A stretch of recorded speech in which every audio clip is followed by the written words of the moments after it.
In today's episode, we talk about a slew of developers deciding to leave E3. All that and more on The Cultured Gamer.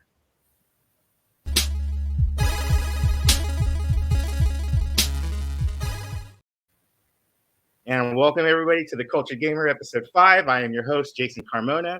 With me today is our permanent co-host. Let me introduce Ernest Johnson. Ernest, how are you doing today, buddy? I am great. Underdressed as always, but always overperforming. We're getting a little bit of weird rainy weather. I don't know why we're paying all this money for California for this kind of weather, but otherwise doing very well. Nice. So, Ernest, like I mentioned, is going to be the permanent co-host going forward. You can look forward to seeing him joining me on this show on a regular basis, starting with this episode here. So, Ernest, I'm eternally thankful for you helping me with this show, and I'm happy to finally have you on. It is awesome to be on. Thanks for having me join. For those that don't know, I've previously editor for Die Hard Gamer, also part of Backloggery. So if you want to kind of check out my credentials, see what I'm up to, you can always check Emperor_Ernest on Backloggery. And I recommend you guys all get involved as well. Yeah, awesome. So we're going to jump into what you've been playing. Myself, I've been playing a little bit of Devil May Cry 5, trying to chop that down. I'm in chapter 3 or 4 right now, so finally making some real progress in that game. I've beaten pretty much all of the games in that series. So, since the PlayStation 2 days, just loving that franchise. So definitely slaying some monsters. That's always a fun time. Also, my son's playing a little bit of the DC Justice League Chaos game that just recently came out. So it's a little kid's game, so I can't really get into it all that much. It's easy to get into, but it's definitely marketed towards kids. And I'm playing a little bit of Tekken 7 finally. I'm kind of chomping down the story mode. I'm on chapter 10. I don't want to give too much story away if you haven't played Tekken 7 by now, but Akuma is in the game. He's a focal point in the narrative. And we just had our first confrontation between Akuma and Heihachi. So it was a very cool moment. You get to play as Akuma. That's not a spoiler. It's out there. Right, yeah. And so kind of interesting to see what Tekken Cross Street Fighter could have been. Very interesting. I'm really liking it so far. I'm trying to catch up before Tekken 8 comes out, and those slew of trailers that have been dropping every week have been really hyping me up for Tekken 8. So just watched Tekken Bloodline recently on Netflix, and just really getting into the Tekken fighting spirit again. Ernest, I know that what you've been playing is a lot more interesting than mine. Why is that? I finally got my hands on that coveted PlayStation 5. Took you long enough. Yeah, well, I just didn't want to play the game. I didn't want to have to be invited. So, let us invite you to spend $500+. I'm like, no. When I can just click buy, then I will purchase. And I was finally able to do so. And so I did purchase. Plus, I kind of wanted to get a console before it became like one of those situations where you can only get like the bundle version, and the bundle, they charge you like, $50-$60 extra, and you don't even get a physical copy. You're basically paying $50 or $60 extra for the digital download code. Right. And that's really that really sours me. So I wanted to make sure I could get one before that happened. Now I know that Sony recently dropped the price on the God of War PS5 bundle, but that doesn't come with the physical disc, I believe. So no, you're still and getting I think that was download. A temporary thing, like we're doing like a special, right. Not like this is the permanent. Maybe it right. is.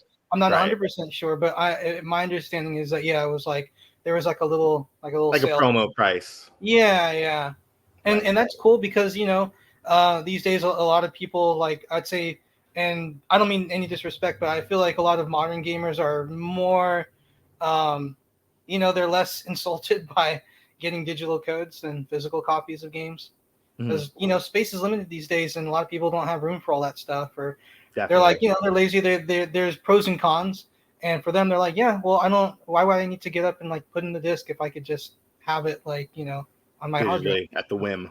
Yeah. So I Yeah, get it. yeah, I'm old, so I yeah, like physical media, as you can tell behind me. So definitely. And that is quite an impressive collection you have there.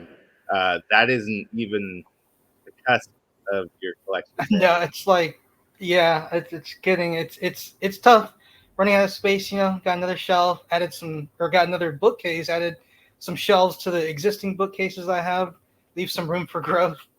So we'll have to go over your collection in a later episode.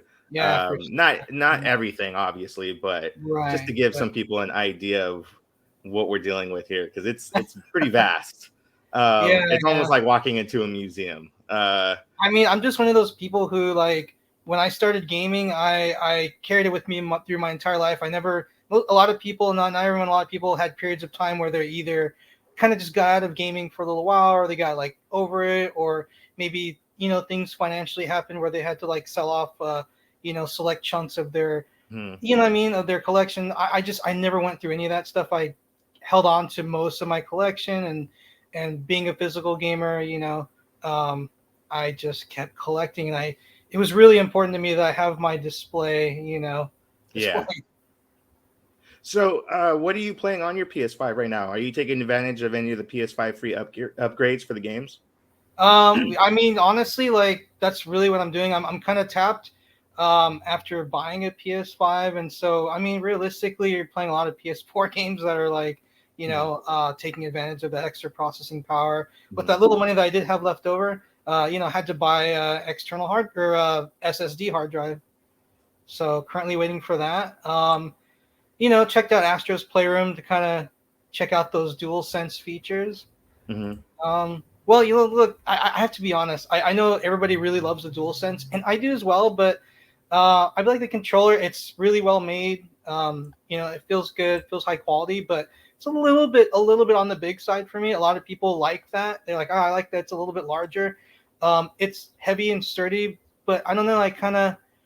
I like the DualShock 4 because I felt like the DualShock 3 was a little bit too light and like felt hmm. really fragile almost.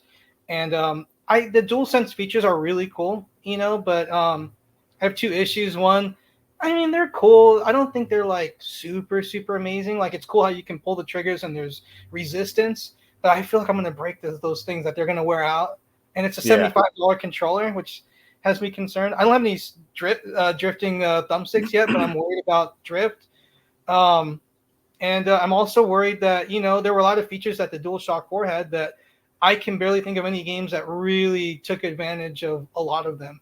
And I'm Mhm. afraid that like especially with cross gen, like if there's a Series X version and the PS5 version, how much incentive is there for the developer to include all these great DualSense features that the Xbox players will miss out on?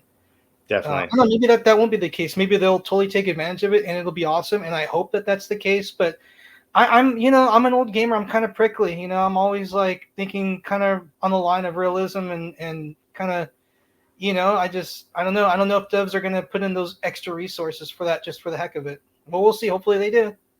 Hopefully they do. We'll see. I think with consoles now being in stores and more gamers picking them up, um, you'll see you'll see developers taking advantage of some of those console exclusive features and with with the gyros within the dual sense or just with the PS5 in general and the hardware and how it works. Let's move into some of our breaking topics. We have our first breaking topic, Oh, you which know is what? going to, Before we get into yeah. that, though, I did want to mention Oh, go ahead. a little bit of an old school game, but I did want to have some honorable mentions of what I've been playing. Sure. Yeah, Uh, yeah, go ahead. Well, I do want to say, look, everybody told me that Lost Planet 3 was just garbage and not very good. I played through it. It was not the best game, but I thought it was pretty darn good. I thought Lost Planet 3 was pretty darn good. I have that So sitting in my Xbox backlog right it now. was, it wasn't, I did not think it was bad at all. I thought that it had some of the best looking ice and snow that I've seen in maybe any game, especially of that generation. It was Hmm. very impressive looking. I thought it was cool. The story was pretty cool. I enjoyed it. A lot of people crapped on it. I really liked it. I just recently just warpathed through Saints Row 4. And if you like the humor from 3, which I really, really dug, I'm not saying it's the greatest game ever, but it was damn hilarious. And I really, really enjoyed Saints Row 3. 4, however, other than Keith David, they really dropped the ball in that game. It really kind of just felt like DLC and like not even good DLC. So I was very disappointed with that, and I'm currently just getting absolutely just clapped in XCOM. XCOM is just really like, whoa. You It's were a texting me right addictive. before the show and telling me that XCOM was handing you a new ass. You It were. is. It's a great, really great game, really addictive, just a really excellent, fantastic game. If you like strategy, and I do, doesn't mean that I'm very good at them. I'm doing all right. However, the key thing is that I'm playing on easy mode, and I'm surviving, but I'm like by the skin of my teeth. Am I making it through these missions? It's a Mhm. great game though. Okay, all right. No, no worries, no worries. So let's jump into the breaking news now because we only have a little bit of time to get the show done. So let's bang it out here. The first topic in our breaking news category is going to be Resident Evil 5 surpassing 2 million copies, or I'm sorry, 3 million copies in 2 days. This is phenomenal. They released an official press release stating that the game itself within launch sold over 3 million copies. This is phenomenal stuff, Ernest. They released the demo first to show off how the game performs, show that, obviously the game is the real deal. Um, we're not selling you a bag of goods here that isn't what it is. And so once they launched, it looked like there was high demand. And yeah, 3 million copies. Ernest, what do you think of this achievement? Totally not surprised. I had complete faith in Capcom in delivering the goods, and of course, as recently, they do not disappoint. But also, I don't mean to be like a Debbie Downer, but let's just consider though, how do those sales numbers equate though, to the year that the original was released on the GameCube? Because I kind of feel like nowadays there are a lot more gamers and there are a lot more people that, whereas back when it first launched on GameCube, maybe there were just less gamers overall.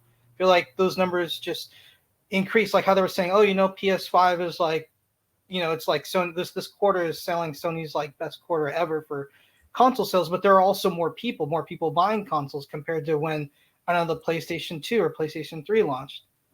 Yep.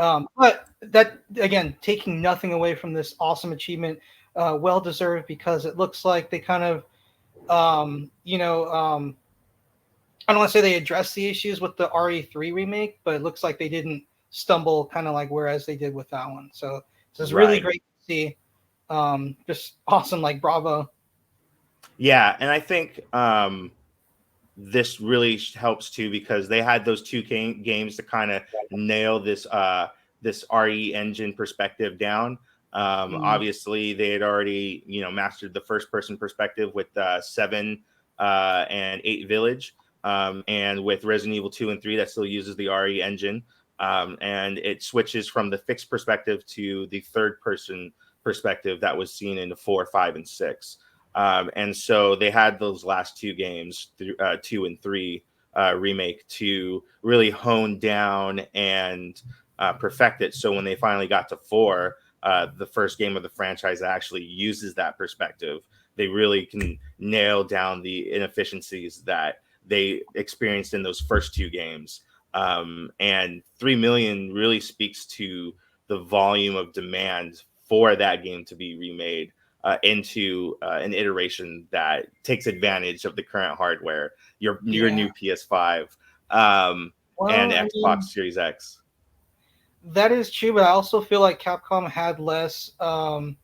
They kind of like had less work ahead of them to remaster this, because Sure. like you said, with 2 and 3, you're going from like the old school Resident Evil tank controls, Hmm. pre-rendered backgrounds, fixed camera angles. Now it's just full third person. Like, that's Right. a big sweeping change. 4, I feel like, was like, not, it didn't need a remake, like No, they the really original could still have holds done. up very well. Yeah, and there was like, they had like less to change. It was already third person perspectives, Hmm.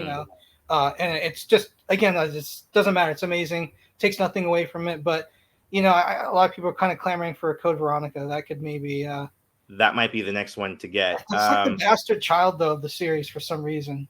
But you know what? I think that's why it deserves the love and attention the most. You Capcom know, is sour because Sega made it and not them, so they're like, it's like the redheaded stepchild. yeah, and that game's been published on other consoles as well. Yeah, yeah, It's on Xbox, it's on it's on PlayStation 3. everything. Yeah, yeah. Of Yeah, so course, the uh, best version is on the Dreamcast, but I oh, digress. definitely. Yeah, definitely. Let's go into the next topic. This one's going to be regarding PlayStation VR. Oh, So, new Bloomberg piece has been published based on estimates from research firm IDC, which says that PSVR 2 may sell around 270,000 units from its February 2nd release through the end of March. These numbers are incredibly lower than expected. Um, and a lot of that isn't on blame of the tech, but more or less at the price point. I believe it's currently at 500 to 550, and you can only order it directly from PlayStation.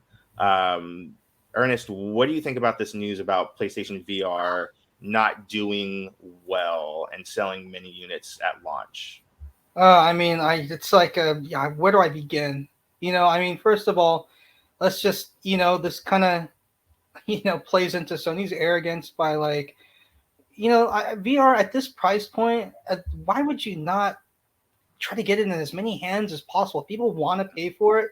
Why would you not put it in every store? That's just like, that doesn't even need to be said. That's like automatic. Why would they? Mhm. I don't even know what is going on at Sony. I think their projection was first like, oh, again, real cocky. We're gonna have 2 million units available, and then they slash and say, you know what? Because of the pre-order numbers weren't quite what was expected, we're gonna maybe look at like making like 1 million, and now we're at like the actual sell through March is a quarter of that, a little above a quarter of that. This is not good. However, Sony has only to blame but themselves. I mean, yeah, the headset is very expensive. If a PS5 is $500 and it's just only now like starting to really become available, it's not time to be selling people on VR unit right now. Like maybe another year or so when people have had their PS5 that actually want it, everybody can kind of start to buy it. And then they've had a year to kind of hang out and play some games, and they're like, okay, well, what's that? Oh, they got a new VR coming out. Well, I've kind of recovered from that $500 loss. Maybe then that would be a good time. And then there's other things like the tech is amazing. It's a fantastic, wonderful, just awesome headset. It's great, but there's no games. There's like no games. There's a few. There's Horizon, and there's like Gran Turismo, a few other Reissues of Moss stuff 1 like and 2. yeah, Moss Book 1 and 2. I, There's the Resident Evil stuff. I think there's like a championship edition of the Creed game that came out previously for Yeah, VR1 as if you're into well. boxing, I mean, I guess. But like, and then these sales numbers don't do well to like encourage developers to invest money to make, killer Mhm. apps. Like, there's no real killer apps for it. That's another problem. I'm sure it will come, but these numbers they don't help that much. And then also, for me, the big thing is no backwards compatibility. That Big. is like, I don't care what's going on, like, oh, because of the way that this, I don't know, you better find a way to fix that or something, because like people do not want to hang on to like two headsets, and like, and if they buy the new one, then if they want to play their VR1 games, then they want to like go back to the other headset. Like, once I get the new headset, like, that's it. I want to be able to play everything on the PlayStation front, at least on just that one headset, with Mhm, like additional features like higher frame rate, mhm. I mean, that's one thing that they need to invest some money into or figure something out to help get this thing in more. Even if you got to like, if they do like some kind of a trading thing where you trade in your old headset, or I don't know, something, they need to figure out that backwards compatibility, because I feel like with that, a lot of that's a lot of lost sales. Like, Right. when your sales are kind of doing this low, and you're trying to like get this and it's expensive, you need to you need to do whatever you can. Backwards compatibility, that's like automatic, and it goes in line with the PS5. Like, don't worry, upgrade to PS5. You can play like a 99.9% of all your PS4 games, so you can really put away your PS4 and you can just move forward with the PS5. Yeah, Which is what but I now with did, the headset and thing, what I you want to pretty do the much did same too. thing. This is like ridiculous. Like, Yeah. Sony, like, there's got to be some analyst or somebody that works for Sony that is aware, that knows this. Mhm. This is their own fault. I mean, I'm Yeah. sorry, I love the VR2 and I love the tech, but they got a lot of stuff to fix. Yeah. Well, here's how I feel about that, and it very much mirrors your sentiment. What a lot of people don't know is that you and I were pretty early to mid PS4, PSVR one adapters. Dude, I didn't I had even bought, mess I with had, it yeah, until I saw it on yours, and I went out the next day, like 2 days later, bought a PS4 and a VR that day.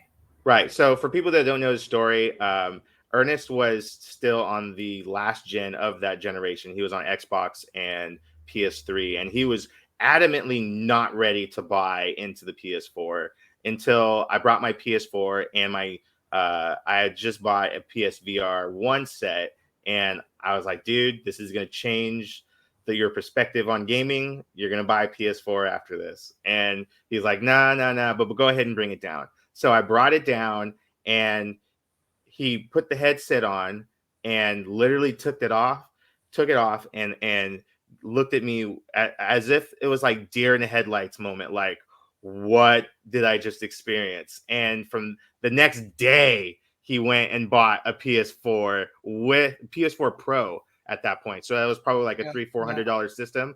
yeah, VR headset bundle, which was probably $200 at that. So he dropped about $600 in coin right yeah. after that Yes. demonstration. And I think I showed you PSVR Worlds, which had the shark.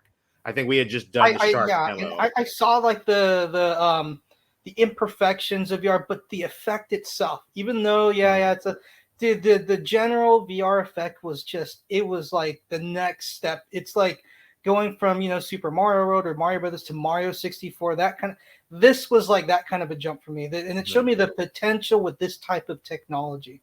Whether Right. we're there yet or not, just that potential was just unreal. And like you said, with backwards compatibility, that's a big hindrance as well because I have a lot of PlayStation VR one games. Yeah. I probably have over 30. um, and those aren't including the ones that I'm probably not counting because they were review code games. So I probably have in the range of maybe 40 to 50. That's a fair estimate in VR Mhm. alone. And those games not being backwards compatible or not offering a PSVR 2 free update. Some Well, do, yeah. maybe one or two of them do, but Yeah, a the rest of couple of them don't. I'll pay $5 or $10 to upgrade. Sure, I just need to be able to access my PSVR one library. Sure, a small fee is not, you I know, prefer free, of course. unreasonable considering the tech enhancements that the PSVR 2 and 5 are offering. Um, but but yeah, to have to buy whole new versions at full price, Yeah, like that's a blow to the nuts. And then you said the price of the unit itself, 550. I Um, understand, it, for but somebody who is a day one adopter like myself, yeah, maybe in 3 years have passed and I've recovered from that purchase enough yeah, to where, yeah, maybe I could spend that 500. But the average person like you, who's just now getting their PlayStation 5 at full retail for 500, 560 if they're buying a bundle, doesn't have another 550 to drop plus tax on the headset. And then they got to go buy the games that are compatible with that headset because the games that they already invested in don't offer backwards compatibility. It's a mess. So I think that they need to drop down the price at least 150. This needs to be remarketed and it needs to be dropped to 400 at least at retail. Otherwise, it's dead in the water. yeah. The problem with that though is screwing over all the early adopters. Like they And get another screwed over thing, hard if that yeah, and happens. another thing is that they made this thing only available on PlayStation, which is a clear sign that it fell victim to the chip shortage and not having adequate part supply. So that right there is the reason why it was sold on PlayStation Direct because they didn't have enough to offer to retailers and avoid that mess altogether. So they sold it on PlayStation first. They don't have to give the retailer any cutback on any shelving space, and all the money that they go from purchases go directly back to them. They're going to make this unit probably at a loss anyways, so they need to ramp it up as high as they can. I'm just saying 550 is too much. 400 would be the perfect, almost That's a basic good entry entry level. point. They should have waited a Yeah, year. It's not. It's yeah, too early. yeah. Once I mean, to everybody, be once honest, they you, should have waited a year longer for the PS5. yeah, yeah. We've had that discussion before. I mean, Um, like we're only now just starting to get real, like genuine PS5 games that aren't like And even though there's still going to be, no offense to the S owners, S is a great value and all that stuff, but it's still the Xbox Series S is still going to somewhat hamper, future, Mhm. development. But I'll take that. Definitely. I mean, they need to get away from PS4. I mean, it's been how many years? Like, this is kind of getting into ridiculous territory. I think it's slowly dying down now. I think It is, now that the yeah, PS5 is vastly available in stores and you see more the adoption rate increasing, yeah, I for think you're sure. going to you're already starting to see a lot of games that are just PlayStation 5, Xbox Series S and X only. Yeah, So I think that only increases as the summer games season ramps up, and you'll start to see that more and more games are going to be leaving that past generation behind and focusing more on the current gen hmm because those units are readily available and people are buying them, yourself included. the install base is getting bigger too, so it's more incentivized now for developers. Let's move on to this next topic real quick. It's going to be our second to last topic. So recently, The Last of Us Part One, the PS5 iteration, was ported to PC to much hype and delight to PC gamers to be able to play this popular iteration on their ramped up PCs. Unfortunately, that didn't go as planned, and the game is suffering from numerous bugs, glitches, and performance issues. Here's some Oh my examples. god! Characters are appearing wet at all times. Uh, Shaders and particular textures are not loading And properly, they all like to get and lit. it an ugly mess. There's recently a new patch that has been released, version 1.0.1.5, and that's supposed to roll out performance issues. But I think general issue here, Ernest, is that there's too much of a broad range of performance across PC to really guarantee and really hammer in that it's going to look a particular way and the way it was meant to be played. Um, as opposed to the PlayStation 5, it has one particular hardware specification, and that's it. Whether you buy the digital or you buy the disc version, you're getting a PlayStation 5, and this game will play on that PlayStation 5. Whether as on PC, you can have a laptop like we're using now. You can have the high end PC with all the top of the line graphics cards, your $1,000 graphics card, and from what I've been reading and have been told, with even that $1,000 graphics card, people are still experiencing issues with this game. Ernest, what are your thoughts about this? Yeah, I mean that's my argument when it comes to all the pros and cons of PC gaming. Everybody's like, oh, PC Master Race. Why would you even buy a PS5? It's really just a PC, really, except you're just limited, etc., etc. Hey, you know what? This is why. Like I don't, I admit PC definitely has a lot of advantages, but there are also disadvantages. There are a lot of advantages to being a console gamer. I like the fact that everybody's on the same hardware, the same platform. PC, everybody's got all kinds of different graphics cards, and every 6 months, in the back of your mind, you're thinking, I could upgrade, and it's also very Mhm. expensive. But then you have this problem. Hey, you know what? You want to be a PC gamer, fine. Then why are you then play PC games? You're talking about console games on PC.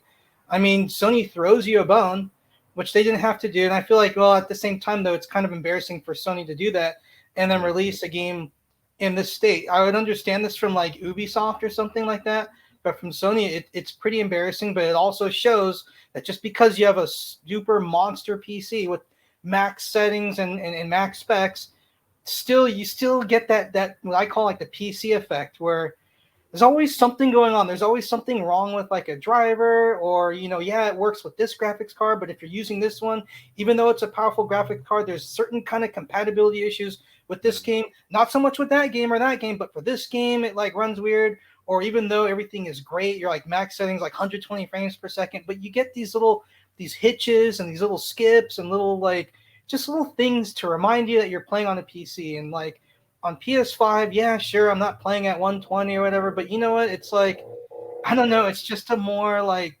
smooth, just kind of like, it's just the console is like it's Mhm. optimized like to play these games Mhm. And I don't know, it just seems like just a more like doesn't take you out of the game like that.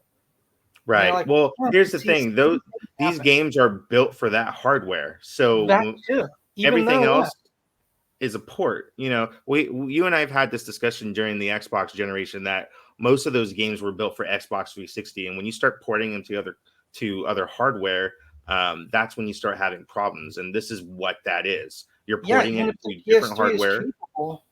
Yeah, and like I mentioned earlier, the flexibility of the hardware itself is not definitive. It's infinite. You can have a number of different setups and possibilities for your PC setup. But for PlayStation, like you said, it's fixed and everybody's on the same evil level playing field. Yeah. It's straight across the board. We're all Everybody that's having the on same PlayStation. experience. Yeah. Right. It's having the same experience. It's not, I'm playing on a cheaper laptop Yeah. So, than you this got to update guy's your maxed specs. out PC. So there's not going to be any ping issues or delay. Hopefully, if you both have good connections, Yeah, or the if hardware you're isn't going playing, to be a hindrance. yeah, like if you're hardware, if you're playing on a PC, and let's say hey, look, my laptop's kind of old, so I'm playing this game at 30 FPS, and somebody's got a souped up PC.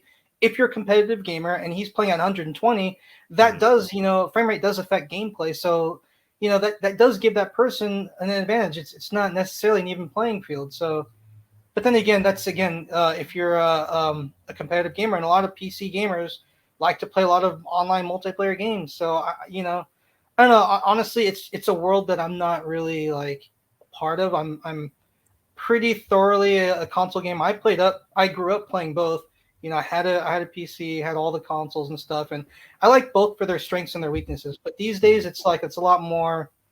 It's like everything plays everything, kind of. Yeah, I agree. Just to have streamlined hardware, like I mentioned, is the way to go, especially when you're doing multiplayer. That's when it really gets fishy. Yeah. And I'm not surprised. Hopefully, those people who waited out in PC, Sony helps get that iteration of the game together, and they can Yeah.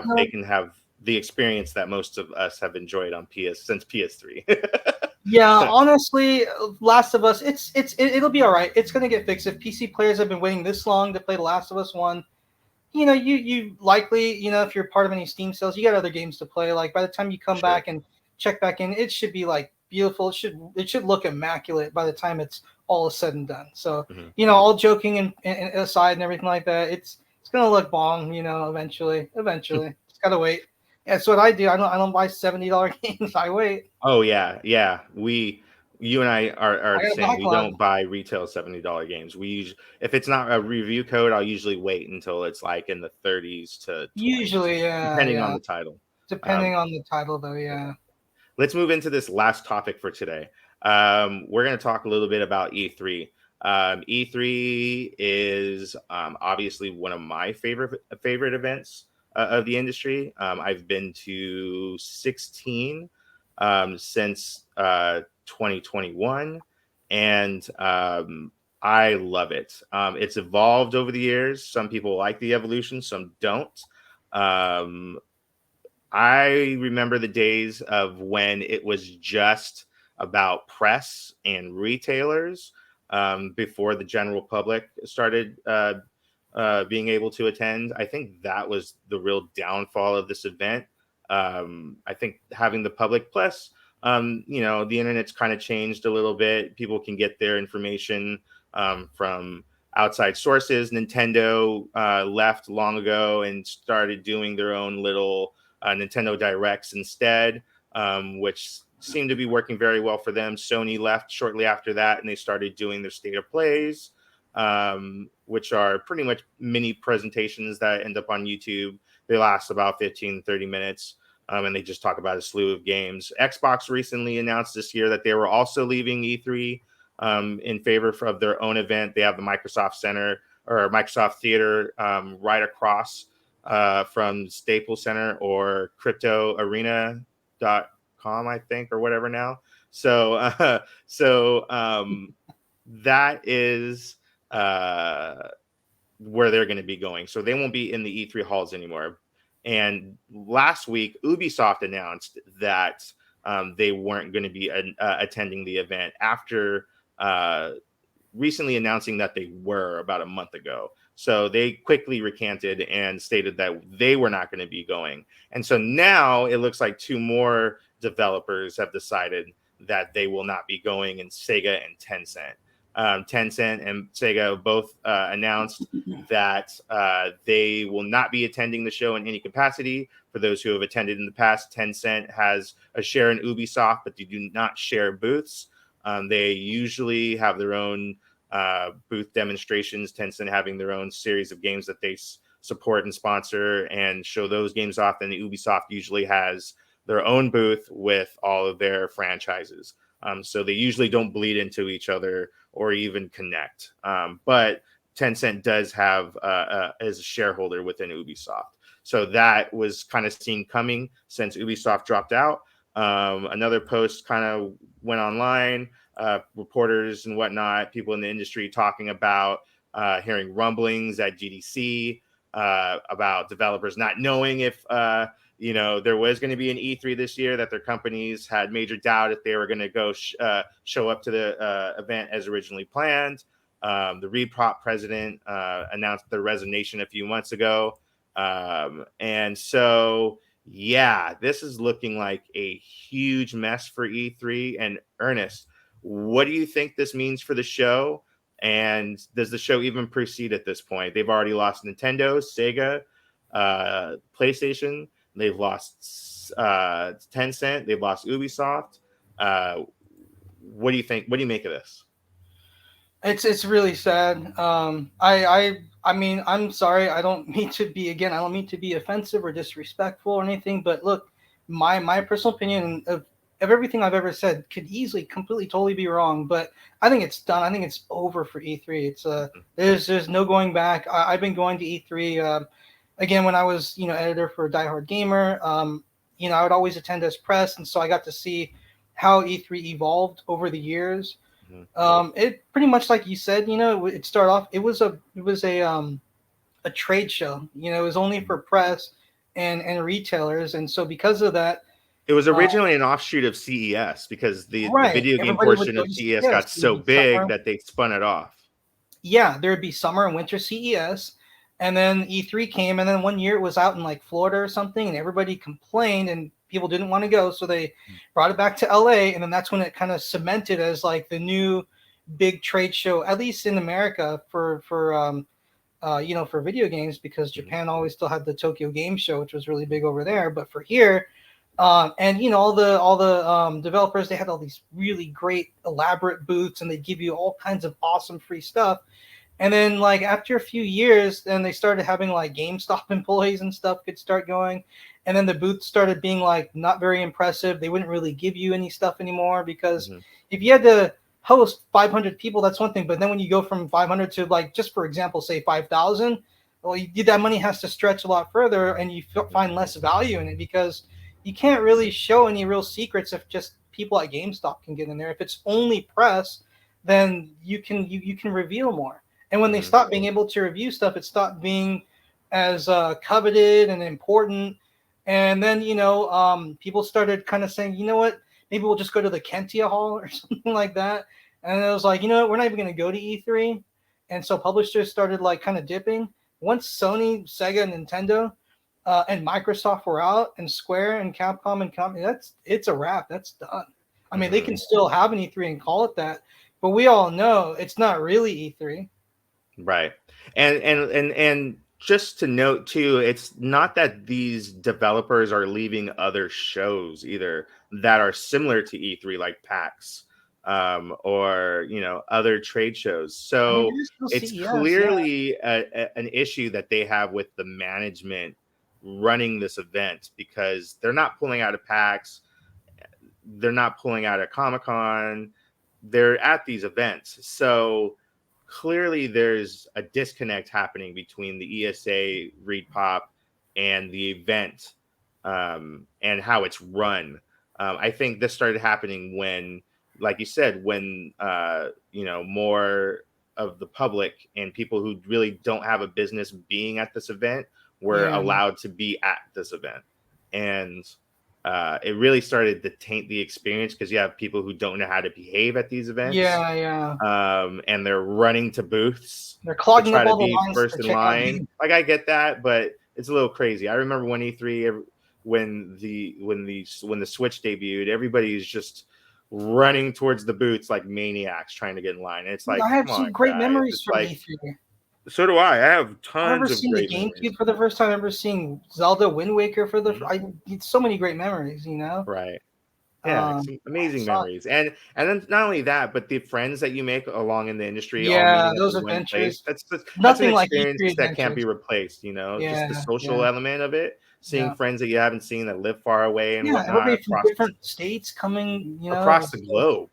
You know yeah, what I mean? yeah, So like yeah. it's it's It was it's awesome. yeah, it's amazing. And nobody shows up to start beef. Everybody's all on the same page in terms of Yeah, having a good time, accommodating. showing off their wares, and getting the good word out about gaming. And I think E3 Yeah. made a lot of positive changes over its lifetime, but having you Well, know it inspired excitement too. Like maybe mhm. you weren't hyped for a game, but then you're excited because you're at E3 and you see it, and you're like, well, now that I'm here and I'm actually seeing it, it does look kind And you of get to cool, and hold it everybody's and talking play about it, it.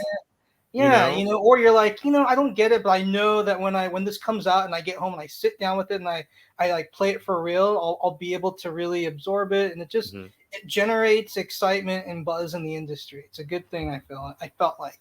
mhm. Now with all these little separate things, everything's all digital. I know the pandemic kind of screwed things up, which is understandable. But now that I just There's feel just like these digital things, it's just the excitement is not there. There's something about the physical element of yeah. everything.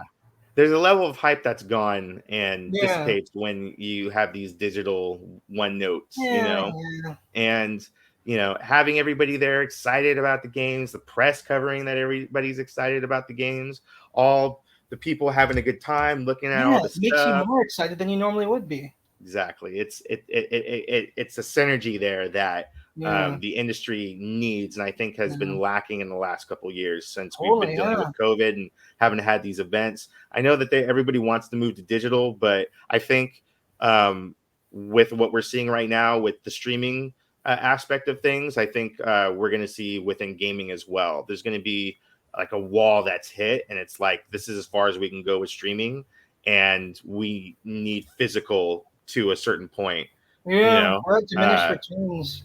yeah. So I'm I hope E3 gets their stuff together, and I hope it becomes an event like it used to again, and better. Yeah, Um, but there's a lot of issues that they're going to need to fix internally, and with the show itself, um, the show can't go and continue to be what it was in the last few years. yeah. You got to do something, like you said, with the attendance. Last time I went was I think 19 or no, I'm sorry, 2017. Yeah, and 2017 or 18, and that show was packed. They had over 70,000 people there.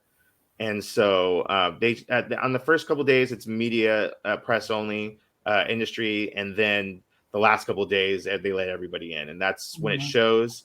It's a lot easier to play on those first couple of days, Yeah. but having the public there is a mess, and I think that's where they started to really fall off, just because people didn't belong there. Um, but Plus, Nintendo's doing weird things now. Like they'll announce a game and then like a month later it'll be out. You know, they they don't like hype it up like they used to. Like you'd wait all year long for it to come out by like Christmas or something. Now they're like, hey, we're doing this game. I'm like, wow. And then it's like on the shelves like a month or two later. It's Well, kind of funny. that was the initial point of E3 too, is to show to investors and retailers what was coming, so they can Yeah. plan out Yeah. their marketing for the next year or Hmm. two. So without the need of retail to be present, because they can move to a digital platform that they run and own, that eliminates that middleman. They don't need to be Yeah, there. but So that that digital thing, it's more boring. It's less fun. it is. It It's definitely less is. fun. It's more boring. It's more just like I don't know. No, That's I agree with you. I agree with uh you. It's definitely a lack of hype that's gone, as yeah, opposed to like yeah, being there and hey, like guess what? You've arrived at E3. We're dropping a new Nintendo Mario game, and Yeah. it's on the show floor, and you can play it. And then they're like, what? And then you get on the show floor, and you're playing a game that people aren't going to be able to play for the next 6 months to a year, Yeah, maybe yeah, 2, maybe yeah, 3. And then yeah. you could talk about that for the next year, the 2 to 3. You can write That's where the articles hype about it. comes in. You You can can hear me getting speculate. hyped just thinking about it. You know what There'd I be all mean? kinds of discourse. Yeah, it was awesome. It was like what made gaming like a culture. So yeah, I'm disappointed. It looks like E3 is going to get canceled this year, and it looks like it might be dead. And if it's Uh, not, it's going to be a skeleton crew of like developers there. So yeah. So I think that's going to wrap it up for us, Ernest. Thank you for being on our show today, and yeah, we look forward to having you on here for the foreseeable future. You and I are going to have to figure out a scheduling thing because I know you teach full time. yeah, We're going to have to figure out the scheduling, but we should have a show ready for everybody every Thursday going forward. yeah. Plus summer's coming up too. Say that one more time. Plus summer's coming up too. Oh yeah, definitely. So we'll have a lot of free time. We'll make it That'll work. open up Yeah, yeah, completely. yeah. So, Ernest, where can people find you? You guys can find me on Twitter at Emperor_Ernest. Again, if you guys have awesome game libraries and you have trouble managing your backlogs, I would totally recommend going to backloggery.com. You can find me there as well. You can use that to catalog all your games, check on how you're going to tackle your backlog. It's kind of what I do. So that's where you guys can find me. Nice. And you can find me at Moses IVVIOC on Instagram and Twitter. You can also follow us and the rest of the Cultured Nerd podcasting crew at The Cultured Nerd on Instagram, Twitter, and on YouTube as well. We have a slew of shows, the pull list. We have the rundown. We have the flagship TCN podcast show. And we have a slew of other shows that will be coming in the works. So please tune into that. Once again, thank you for watching. We truly appreciate it. And we look forward to seeing you next week.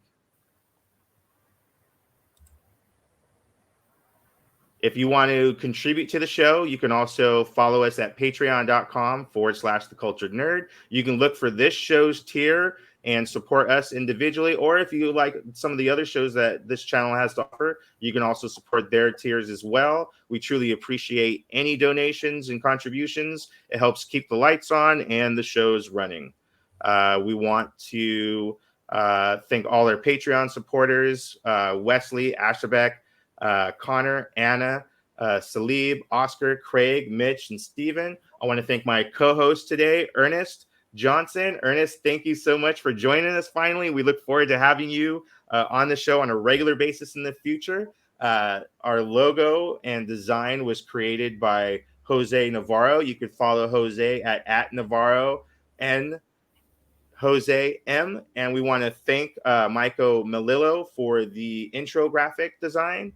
Also, thank you for joining us. We truly appreciate it. We know your time is important, and thank you for making it to the end of this episode. If you like this show, give us a click on the thumbs up. Go ahead and click the subscribe button. You can get more episodes almost daily. And go ahead and scan that QR code on the bottom right there for some more news and tidbits from the Cultured Nerd crew as well. Thank you so much. Have a great day and game on.